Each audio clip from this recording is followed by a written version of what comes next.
Okay, good morning students.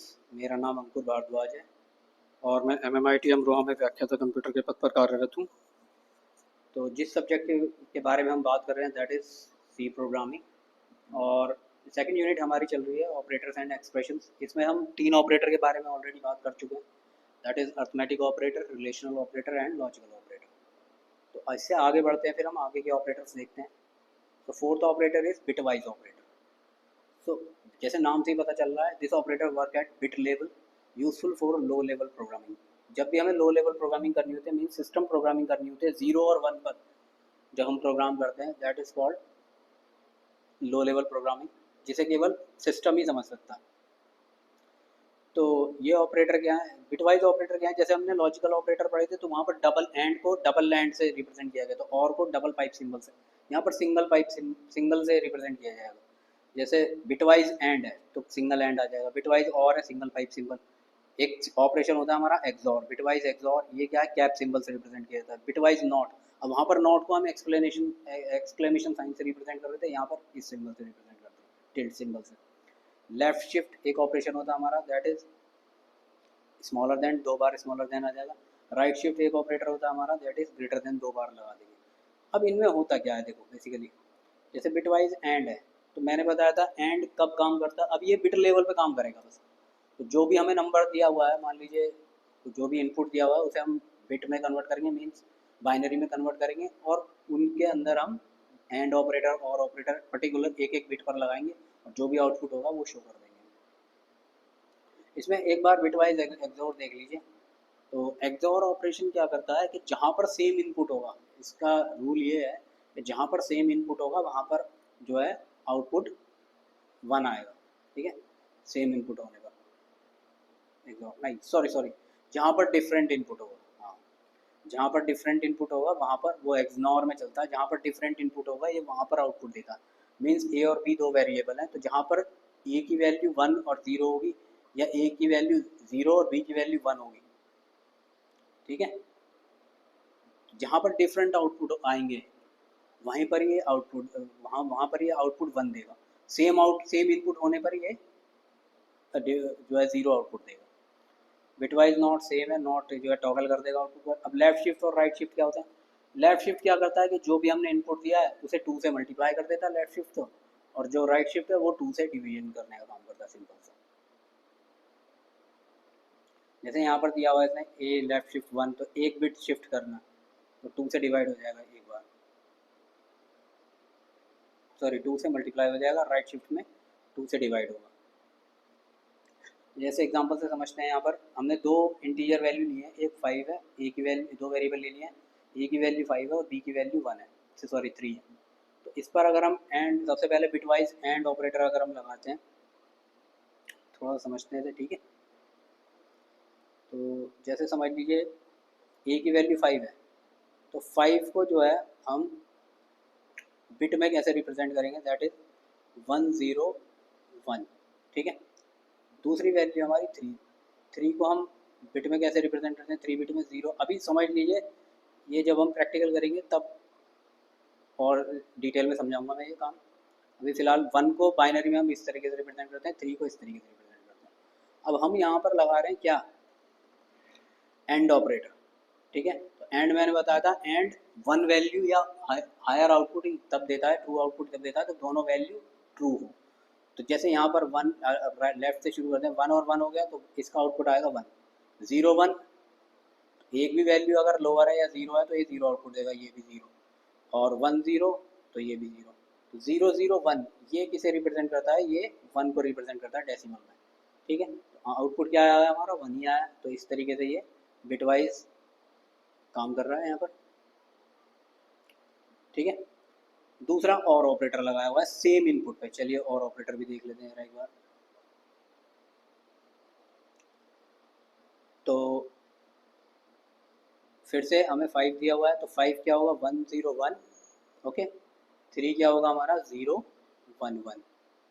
अब और operator लगाना है हमें, तो और का मैंने बताया था कि कहीं भी एक भी ट्रू वैल्यू होगी या 1 होगा कह सकते हैं, तो वहाँ पर आउटपुट 1 ही आएगा। तो 1 1 है ये दोनों, तो 1 1 पे तो 1 आएगा, एक भी 1 है तो 1 ही आएगा, यहाँ पर भी 1 है तो 1 आएगा, यहाँ पर भी 1 है, एक वैल्यू 1 है तो 1 आ जाएगा। तो 111 को डेसिमल, मतलब ये बाइनरी दिया हुआ है, डेसिमल में हम क्या बोलते हैं 7, ठीक है। तो ये 7 को, इसका आउटपुट 7 आ जाएगा, ठीक है जी। चलो आगे देखते हैं। फिर हमारा नेक्स्ट हमारा एक्सॉर ऑपरेटर, ठीक है। एक्सॉर ऑपरेटर को एक बार देखते हैं। एक्सॉर ऑपरेटर किस तरीके से काम करता है हमारा, जैसे ये 5 है, 101, 3 है हमारा 011, ठीक है। एक्सॉर का मैंने बताया था कि जहाँ भी डिफरेंट आउटपुट होंगे वहाँ पर हमारा, सॉरी डिफरेंट इनपुट होंगे वहाँ पर हमारा आउटपुट 1 आएगा। तो ये दोनों डिफरेंट इनपुट है, 10, सॉरी राइट से शुरू करते हैं। तो 11 सेम इनपुट है तो आउटपुट आएगा 0, 01 डिफरेंट इनपुट है तो आउटपुट आएगा 1, 10 डिफरेंट इनपुट है तो आउटपुट आएगा 1। तो 110 को जो बाइनरी है उसे अगर डेसिमल में हम रिप्रेजेंट करें दैट इज 6, ठीक है। तो 6 ही आंसर आ रहा है हमारा, ओके। नेक्स्ट है हमारा लेफ्ट शिफ्ट किया है हमने, एक बिट शिफ्ट किया, 1 का मतलब यहाँ पर बिट दी जाती है कितने बिट हम शिफ्ट कर रहे हैं। तो इसे भी एक बार देख लेते हैं कैसे कर रहा है काम। ये दिया हुआ है हमें ए लेफ्ट शिफ्ट 1, तो एक बिट शिफ्ट करना है, मतलब 2 से एक बार मल्टीप्लाई होगा। तो क्या होगा ये, तो ए की वैल्यू क्या है हमारी 5, तो 5 को सिंपली 2 से मल्टीप्लाई कर दीजिए, क्योंकि 1 बिट शिफ्ट हो रहा है तो एक बार मल्टीप्लाई कर दीजिए। तो कितना हो गया 10, तो इसका आंसर कितना आया हुआ 10, ठीक है।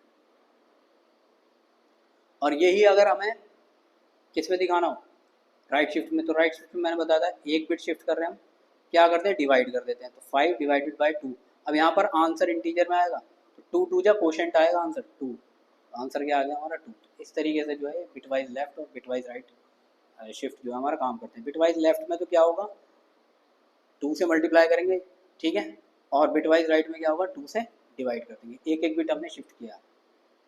आई थिंक समझ में आ गया होगा आप लोगों को कि ये बिटवाइज एंड बिटवाइज और XOR left shift right shift किस तरीके से काम करता है। Okay, next topic is input and output. देखिए सी में जो है जब भी हमें यूज़र से कोई कुछ वैल्यू लेनी है दैट इज़ कॉल्ड इनपुट। जब यूज़र से हम एक्सेप्ट करते हैं कोई वैल्यू, और जब हम स्क्रीन पर यूज़र को आउट शो करते हैं कोई value that is called output.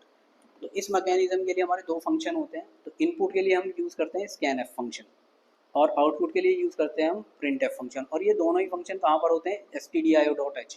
तो बताया था मैंने, ये स्टैंडर्ड इनपुट आउटपुट लाइब्रेरी हमारी इस लाइब्रेरी में होते हैं ये दोनों फंक्शन, पहले से ही प्री डिफाइंड फंक्शन है। अगर इस लाइब्रेरी को हम ऐड नहीं करेंगे यहाँ पर हैश इंक्लूड stdio.h, ये स्टेटमेंट हम अपने सी प्रोग्राम में नहीं लिखेंगे तो हमारा जो ये दो फंक्शन है स्कैन एफ और प्रिंट एफ ये हम यूज़ नहीं कर सकते।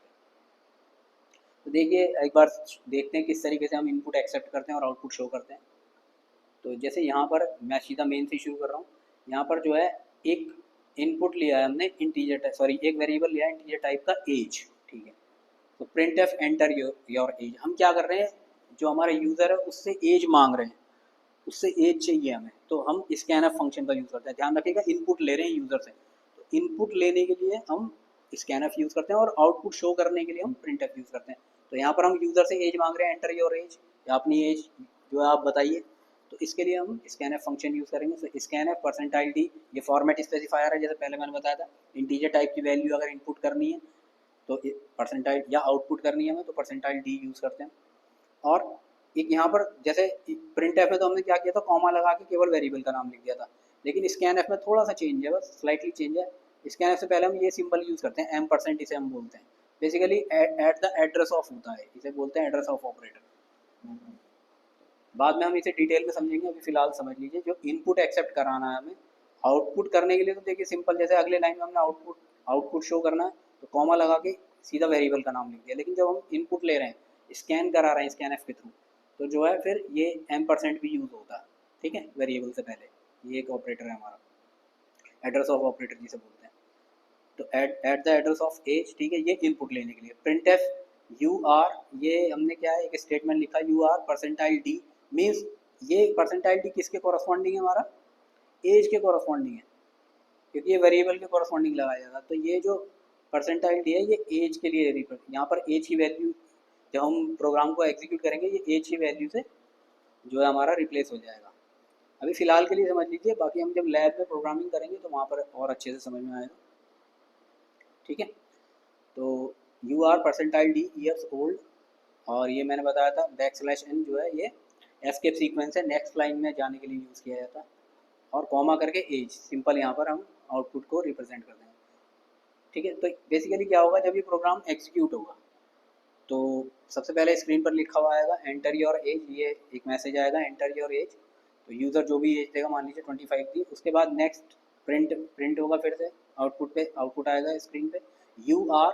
तो एज जो है, एज की वैल्यू हमने कितनी थी, मान लीजिए 25 दी थी, तो 25 ईयर्स ओल्ड, ये मैसेज हमारा लिखा हुआ आएगा। ठीक है, तो इस तरीके से जो हम सी में इनपुट देते हैं और आउटपुट अपना लेते हैं। तो इनपुट के लिए स्कैनफ फंक्शन यूज़ किया जाता है और आउटपुट शो करने के लिए स्क्रीन पर प्रिंटफ फंक्शन यूज़ किया जाता है। तो ये कुछ हमारे फॉर्मेट स्पेसिफायर है। तो अगर हमें इंट वैल्यू को इनपुट कराना है या आउटपुट शो करना है प्रिंटफ और स्कैनफ फंक्शन के थ्रू, तो परसेंटाइल डी यूज़ करते हैं। फ्लोट वैल्यू के लिए परसेंटाइल एफ यूज़ करते हैं। कैरेक्टर वैल्यू के लिए परसेंटाइल सी, और स्ट्रिंग वैल्यू के लिए हम परसेंटाइल एस यूज़ करते हैं। स्ट्रिंग क्या होता है, जैसा कैरेक्टर तो क्या है, कैरेक्टर एक सिंगल कैरेक्टर को रिप्रेजेंट करता है बस।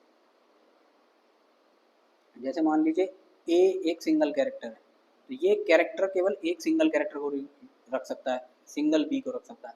लेकिन हमें मल्टीपल कैरेक्टर चाहिए, मान लीजिए हमें लिखना है हेलो, HELLO, तो इसे हम कैरेक्टर में नहीं दिखा सकते, इसे हम स्ट्रिंग में शो करेंगे। तो जब मल्टीपल कैरेक्टर हमें शो करने हैं, मीन्स इसे बोलते हैं एरे ऑफ कैरेक्टर्स, तो इसे हम स्ट्रिंग की हेल्प से शो करते हैं। तो उसके लिए जो फॉर्मेट स्पेसिफायर है वो है परसेंटाइल एस। तो आई थिंक ये समझ में आ गया होगा आपको कैसे हम इनपुट लेते हैं, कैसे आउटपुट शो करते हैं स्क्रीन पर। तो अभी फ़िलहाल यहीं तक रखते हैं, ठीक है। उसके बाद आगे के जो टॉपिक है हमारा एक्सप्रेशन और डेटा टाइप कास्टिंग, ये नेक्स्ट वीडियो में हम कवर करेंगे। तब तक के लिए बाय बाय।